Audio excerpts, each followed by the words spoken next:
ඕව වෙල්ලස්සේ ප්‍රෞඩ ඉතිහාසයට එක්වන නව පුණ්‍ය ආයතනයක් ලෙස පස්සර නගරේ මීරිය බැද්ද මාර්ගයේ සුන්දර නමුනුකුල කඳුපාමුල රමණීය වූ භූමියක ඉදිවුණු පස්සර කන්දේ විහාරයේ ආරම්භයත් සමග අද මේ පැමිණි ගමන් මගේ තොරතුරු බිදක් ඔබ වෙනුවෙන් රැගෙන එන මොහොතක කන්දේ විහාරයේ ගමන් මග පිළිබඳ තොරතුරු ගෙන එන්නට පස්සර කන්දේ විහාරයේ නිර්මාතෘවරයාණන් වහන්සේ ගේය පද රචනාවෙන් සමාජයක් සුමගට ගන්ධ වෙහෙසෙන යතිවරයාණන් වහන්සේ බුදුන් වහන්සේගේ මුල් දේශනාව ඇතුළු ලංකාවේ පූජනීය සිද්ධස්ථාන කිහිපයක් පිළිබඳ ගේය පද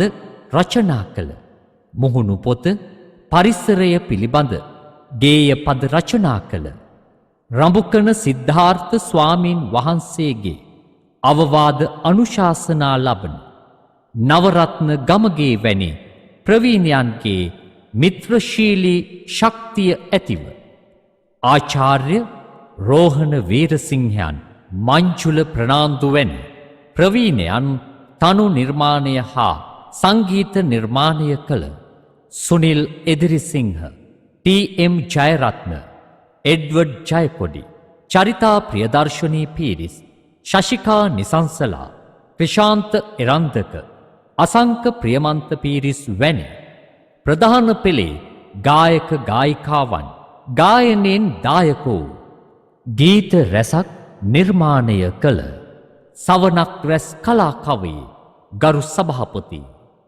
පස්සර ගැමුණු මහා විද්‍යාලයේ ආචාර්ය ශ්‍රී රාහුල ඉංග්‍රීසි මාධ්‍ය දහම් පාසලේ විදුහල්පති ප්‍රවීණ ගේය පද රචක පූජ්‍ය ගැඩවිලගම විමලකිත්ති ස්වාමීන් වහන්සේ විසිනුයි මේ ගමන් මඟ පිළිබඳ අදහස් දක්වන්නේ.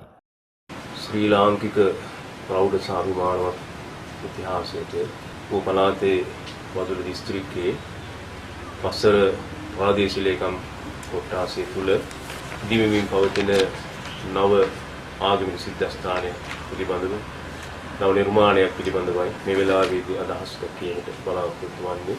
මෙම පස්සර කන්දේ විහාරස්ථානයේ පිහිටා තිබෙන්නේ මීරිය වැද්ද මාවතේ. මෙම ස්ථානය තොළුබවත්ත විද්‍යාලෝක පිරිවෙනට අනුබද්ධ ආයතනයක් හැටියටයි පවත්වාගෙන යන්නේ. මෙම ස්ථානය ලබා ගැනීම සඳහා කටයුතු කරන්නට යෙදුනේ පොපවිදි කළ 2009 වර්ෂයේ අපවත්ී වදාළ ඌව බිම්තැන්න මඩකලපුව තෙපලාතේ ප්‍රධාන සංඝනායක අතිගෞරවනීය වැයකුඹුරේ රාහුල නායක මාහිමිපාණන් වහන්සේ ඇතුළු පිරිස තමයි බලංගොඩ සපුගස්කන්ද තේවතු සමාගමෙන් මෙම ඉඩම ලබා ගැනීම සඳහා කටයුතු කරන්නට යෙදුනේ. මෙසේ ලබාගත් ඉඩම් කැබැල්ල තුල නැත්නම් මේ භූමිය තුල 2012 වසරේ ඔක්තෝබර් මාස 1 වෙනි දින සංඝ ආවාස ගොඩනැගිල්ල සහ දහම් පාසල් ගොඩනැගිල්ල ඉදිකිරීම සඳහා එවකට අමාත්‍ය නිමල් සිරිපාල සිල්වා මැතිතුමා ඇතුළු ගිහි පැවිදි සමගිය මූලිකත්වයෙන් මුල්ගල් තබන්නට යෙදුණා.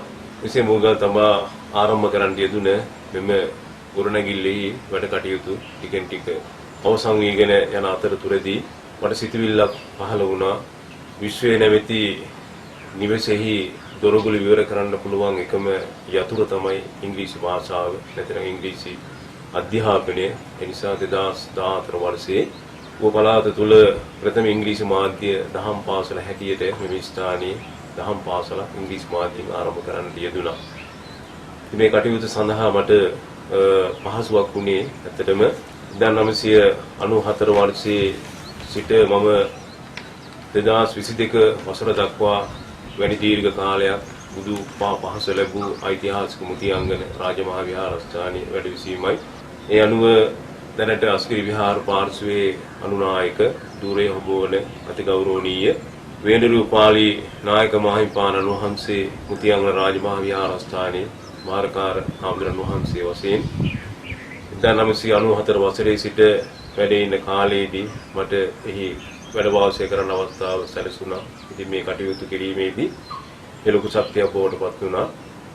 ඉන් අනතුරුව ගුරුවරයෙකු වශයෙන් පත්වීම ලබා කටයුතු කරන අතරතුරදී ඓතිහාසික මුතියාංගන රාජමහා විහාරස්ථානයේ පත්මන් මහරකාරය සියන් මහා නිකායේ අස්කරි විහාර පාර්ශ්වයේ දේශකාරක සංඝ සභික අති ගෞරවනීය මුරුද්දෙනියේ ධම්මරතන නාහිමිපාණන් වහන්සේගේ ඉල්ලීම මත එවකට උපලාත් සභාවේ අධ්‍යාපන ලේකම්තුමා හැටියට කටයුතු කළ රාජදාස මහත්මයාට දැනුවත් කිරීමෙන් මට නැවත වතාවක් මොනරාගල දිස්ත්‍රික්කයේ සිට බදුල්ල ප්‍රදේශයේ නගරයේ ආසන්න පාසලකට ගුරුපත් වීම මාරු කර කටයුතු කරන්න අවස්ථාව සලසලා දුන්නේ මාර්කාර නායක හිමිපාණන් වහන්සේගේ අවවාද අනුශාසන උපදෙස් මත කියන එක සිහිපත් කරන්න ඕනේ. ඒ වගේම මම ගුරු ජීවිතයේ වැඩි කාලයක් මේ වෙන විට ගුරුවරයෙකු වශයෙන් සේවය කරන්න යෙදුනේ බදුල්ල විහාර මහාදේවි බාලිකා විද්‍යාලයේ. මම මේව සඳහන් කරේ මේ ස්ථානය ඉදිකිරීම සඳහා ඒ මුතියාංගන රාජමහා විහාරස්ථානයේ ඒ වගේම බදුල්ල නගරයේ ජනතාවගෙන් ලැබුණ උපරිම සහයෝගය පිළිබඳව ඉතාම සතුටින් සිහිපත් කිරීම සඳහායි. ඒ අනුව 2014 වර්ෂයේ මෙම ස්ථානයේ ඉංග්‍රීසි මාධ්‍යෙන් දහම් පාසලක් ආරම්භ කරන්න යෙදුණා. ඒ සඳහා වැඩම කරන්නට යෙදුනේ මුතියාංගන රාජමහා විහාරස්ථානයේ දැනට වැඩ ඉන්න මාර්කාර නාහිමිපාණන් වහන්සේ සහ ඌව අමරපුර මහා නිකායේ මහා නායක ධූරයේ හොබවමින් අපවත් වී වදාළ මීරියබෙද්දී උපනන්ද මහා නායක හිමිපාණන් වහන්සේ ඇතුළු ගිහි පැවිදි පිරිසගේ සහභාගීත්වයෙන් මෙම ගොඩනැගිල්ල තුළ ඉංග්‍රීසි මාධ්‍ය දහම් පාසල ආරම්භ කරන්නට යෙදුණා. එහි තව පියවරක් හැටියට මෙම ඉංග්‍රීසි මාධ්‍ය දහම් පාසල බුද්ධ ශාසන අමාත්‍යාංශයේ බෞද්ධ කටයුතු දෙපාර්තමේන්තුවේ ලියාපදිංචි ආයතනයක් හැටියට පවත්වාගෙන යාමට අවස්ථාව සැලසුණා. මේ වෙන විට බුද්ධ ශාසන අමාත්‍යාංශයෙන් ඉංග්‍රීසි මාධ්‍යයෙන් දහම් පොත් මෙම ස්ථානයට ලබා දෙන බවත් සිහිපත් කරනවා. ඒ වගේම කොළඹ තරුණ බෞද්ධ සමාගමට සම්බන්ධ ලියාපදිංචි ආයතනයක් මෙම ස්ථානයේ. ඉතින් මේ වෙන විටත් සෑම වසරකම ජූනි මාසයේ කොළඹ තරුණ බෞද්ධ සංගමයෙන් ඉංග්‍රීසි දහම් විභාග පවත්වා සිසුන්ට අවස්ථාව ලබා දීලා වටිනා සහතික පත්‍ර පවා ලබා දීමට කටයුතු යොදන බවත් මේ වෙලාවේදී විශේෂයෙන්ම සිහිපත් කරනවා. ඊළඟට මෙලෙස මේ කටයුතු කරගෙන යෑමේදී මේ ස්ථාන ඉතාමත්ම දර්ශනීය, ඒ වගේම මනරම් වටපිටාවක් තිබෙන හොඳ සුභාදහමින් හොඳ ආශිර්වාද ලබා ගන්න පුළුවන් උතුම් පුණ්‍ය භූමියක් බිම්බිමක් කියන එක සිහිපත් කරන්න ඕනේ. ඒ නිසා මට සිතවිල්ලක් මතුවුණා මේ ස්ථානයේ උස් ප්‍රදේශයක්. ඒ උස් ප්‍රදේශයේ තුල බුද්ධ ප්‍රතිමා වහන්සේ නමක් නිර්මාණය කළොත් හොඳයි කියන සිතවිල්ල මට ඇති වුණා. ඒ අනුව එහි තව පියවරක් හැටියට 2018 වර්ෂයේ ජූනි මාස 16 වෙනි දින මෙම ස්ථානයේ උස් භූමිය තුල උස අඩි 65ක් පමණ වෙන බුද්ධ ප්‍රතිමා වහන්සේ නමක් නිර්මාණය කිරීම සඳහා අස්ගිරි විහාර පාර්ශ්වයේ මහා නායක මහිමිපාණන් වහන්සේ, ඒ වගේම අනුනායක නායක හිමිපාණන් වහන්සේ, මුතියාංගන රාජමහා විහාරස්ථානයේ බාරකාර නාහිමිපාණන් වහන්සේ, මහියංගන රාජමහා විහාරස්ථානයේ විහාරාධිපති හාමුදුරන් වහන්සේ ඇතුළු පළාතේ ප්‍රදේශයේ මහා සංඝරත්නයේ සහභාගීත්වයෙන් වැඩම කිරීමෙන් සහ ගිහි පිරිසගේ සහභාගීත්වයෙන් සහභාගී වීමෙන් ඒ බුද්ධ ප්‍රතිමා වහන්සේට මුල්ගල් තැබීමේ කටයුත්ත ආරම්භ කරන්න යෙදුණා. එසේ ආරම්භ කරන්න යෙදුන බුද්ධ ප්‍රතිමා වහන්සේගේ කටයුතු ක්‍රමක්‍රමයෙන් පියවරෙන් පියවර බෞද්ධ, හින්දු, කතෝලික, ඉස්ලාම් කියන හැමදෙනාගේම සහයෝගයේ දායකත්වයේ මත ඉදිකරගෙන යෑමට අපට අවස්ථාව සැලසුණා. ඊළඟට මේ වගේ බුද්ධ ප්‍රතිමා වහන්සේ නමක් නිර්මාණය කිරීම තුළින් මම ඇත්තටම බලාපොරොත්තු වුණේ වසර අවට නැත්නම් මේ ප්‍රදේශයේ තුලට සබහා දහමින් අපිට උරුම වෙච්ච දායාද රැසක් තිබෙනවා. ඒ අතර විශේෂයෙන්ම මඩොල් සීම ප්‍රදේශයේ පිහිටි පුංචි ලෝකාන්තය, ඒ වගේම එම පාරේම ධර්මදුරින් පිහිටලා තිබෙන අරුජන දියඇල්ල, ඒ වගේම මහනුවර යුගයට අයිති පස්සර රාජමහා විහාරස්ථානය, ඒ වගේම බිබිල ලුණුගල පාරේ පිහිටා තිබෙන දර්ශනීය නිර්මාණයක් වෙන සුභාදහමින් ලබලා දුන්න බේසං ඇල්ල, ඒ වගේම පිස්ස දියඇල්ල වැනි ඒ වටිනා ස්වභාවික නිර්මාණ රසකින් හැපි වටපිටාවක් මේ පස්සර ප්‍රදේශයවට තිබෙනවා. ඒ වගේ මෑත කාලයේදී විච්ච ඒ තොරබවත් මූලික පිරිවෙනෙහි විශාල චෛත්‍ය රාජානන් වහන්සේ නමක් නිර්මාණය වුණා. මේ වාගේ සිද්ධාස්ථාන රැසක් තිබෙන ප්‍රදේශයක් හැටියට මෙම ප්‍රදේශයේ සිහිපත් කරන්න පුළුවන්කම තිබෙනවා. ඒ වගේ මීරියබැද්ද පාරේ ටික දුරක් ගියායින් පස්සේ මොණරුංගල නම් වූ ඉතාම දර්ශනීය ප්‍රදේශයකුත් පූජනීය ස්ථානයකුත් අපිට දැක ගන්න පුළුවන්කම තිබෙනවා. මෙන්න මේවාට සුවිශේෂී වටිනාකමක් හිමි වෙනවා. ඒ වගේම දෙස් විදේශ සංචාරකයන් අවධානය යොමු කරගන්න පුළුවන් වෙන නිසා බුද්ධ ප්‍රතිමා වහන්සේ නමක් නගරයේ තුල නිර්මාණය කරයින් පස්සේ සංචාරකයන්ගේ ආකර්ෂණය දිනාගෙන අර මුලින් සඳහන් කරපු ස්ථානවලට ඒ අය ඒ නරඹන්න යනවා. එතකොට ඒ නරඹීම තුලින් එක පැත්තකින් මේ ප්‍රදේශයේ බහු ආගමික බහු ජාතික මිනිසුන් ජීවත් වෙන ප්‍රදේශයක්. ඒකේ හැමදෙනාටම ආර්ථික ප්‍රතිලාභ ලබා ගන්න පුළුවන් වටිනා නිර්මාණයක් තමයි අපි මේ සකස් කරගෙන යන්නේ. එනිසා ඒ කටයුත්ත නිමවීම තුලින් ප්‍රදේශයේ විශාල වශයෙන් ආගමික ප්‍රබෝධයක් මෙන්ම ආර්ථික ප්‍රතිලාභ ලබා ගන්න පුළුවන් නිර්මාණයක් ඇටියට මේ බුද්ධ ප්‍රතිමා වහන්සේ නිර්මාණය කිරීම අපිට සිහිපත් කරන්න පුළුවන්කම තිබෙනවා. ඊළඟට මේ වෙන විට එහි වැඩ කටයුතු ටිකෙන් ටික කරගෙන යන නිසා කොහොම හරි මේ වසර අවසානයේ හෝ ලබන වසර මුලදී නේත්‍රා මංගල්‍ය සිද්ධ කරලා වන්දනමාන කිරීමට අවශ්‍ය කරන පරිසරයේ වටපිටාව සකස් කර දීමට තමයි අපි බලාපොරොත්තු වෙන්නේ. ඒ නිසා ඔබ හැමදෙනාටම ලබා දෙන්න පුළුවන් ඒ සහයෝගය ලබා දෙමින් මේ ඌව පළාත තුල සිද්ධ වෙන මේ වටිනා නිර්මාණයට දායකත්වය ලබා දෙමින් අප සමග අත්වල් බැඳගෙන කටයුතු කරන ලෙස ඉතාමත් කාරුණිකව මේ අවස්ථාවේදී ඔබ සමදෙනාගෙන් මම ඉල්ලා සිටිනවා. සියලු දෙනාටම තෙරුවන් සරණයි, සම්මා සම්බුදු සරණයි.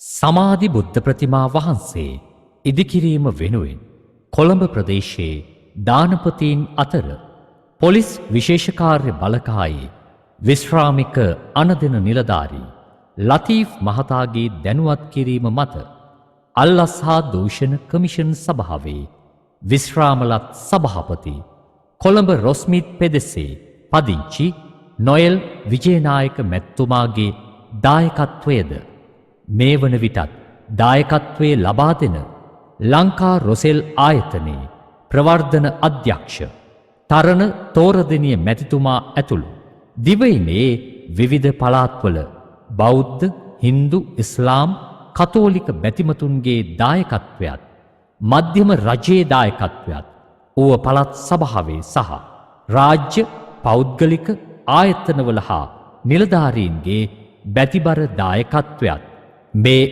උතුම් පින්කම වෙනුවෙන් නිරතුරුවම හිමි වෙනවා. මේ වන විට සමාධි බුද්ධ ප්‍රතිමා වහන්සේ ඉදිකිරීම වෙනුවෙන් මුදල් හා ද්‍රව්‍යමය දල වියදම කෝටි 4කට වඩා වියදම් වී ඇත. සමාධි බුද්ධ ප්‍රතිමා වහන්සේගේ ඉදිකිරීම වෙනුවෙන් ආධාර ලෙස ගී රසවින්දන වැඩසටහන් ලංකාවේ ප්‍රවීණ ගායන ශිල්පීන් ශිල්පිනියන්ගේ දායකත්වයෙන් අවස්ථා කිහිපයකදීම බදුල්ල හා පස්සර නගර කේන්ද්‍ර කර ගනිමින් පැවැත්වීමට සවනක් රැස් කලාකවය සංවිධාන ශක්තිය ලබා දෙමින් කටයුතු කළ බවත් ගෞරවයෙන් සිහිපත් කළ යුතුයි. කන්දේ විහාරයේ ධාතු මන්දිරේ වැඩ කටයුතු සහ අවට පරිසරය නිර්මාණය කර මේ වසර අවසාන වන විට සමාධි බුද්ධ ප්‍රතිමා වහන්සේගේ නේත්‍රා තැබීමේ පුණ්‍ය මහෝත්සවය සිදු කිරීමටයි අපගේ බලාපොරොත්තුව. මේ උතුම් කටයුත්ත වෙනුවෙන් සැමදා දායකත්වයේ ලබා දුන් සදහැවත් ඔබ ජාති ආගම් කුල ભેදයකින් තොරව සියලු දෙනාගේම දායකත්වයෙන් අවසන් අදියරේ නිර්මාණ කටයුතු වෙනුවෙන් මූල්‍යමය දායකත්වයත් ද්‍රව්‍යමය දායකත්වයත් ශ්‍රම දායකත්වයත් ඔබ සැමගෙන් අපි බලාපොරොත්තු වෙමු. සමාධි බුදු පිළිම වහන්සේගේ අවසන් අදියරේ කටයුතු වෙනුවෙන් දායකත්වයේ ලබා ගැනීමට ආධාර පිණිස අප්‍රේල් 4 වනදා සවස 5ට මියුරු ගී සැඳෑව සූදානම් කර තිබෙනවා. විශාරද එඩ්වඩ් ජයකොඩි, විශාරද චරිතා ප්‍රියදර්ශනී පීරිස්, විශාරද අසංක ප්‍රියමන්ත පීරිස් වැනි ප්‍රවීණයන්ගේ සහභාගිත්වයෙන් මංජුල ප්‍රනාන්දු ප්‍රමුඛ වාද්‍ය වෘන්දයේ සංගීතයෙන් අප්‍රේල් 4 වනදා සවස් 5ට පස්සර පුස්තකාල ශ්‍රවණාගාර පරිසරයේදී මියුරු ගී සැඳෑව ඔබ වෙනුවෙන් සෝදානම්. ඒ මොහොතට සම්බන්ධ වී පිළිම වහන්සේගේ ඉදිරි වැඩකටයුතු වෙනුවෙන් ඔබේ දායකත්වයක් ලබා දෙන්න.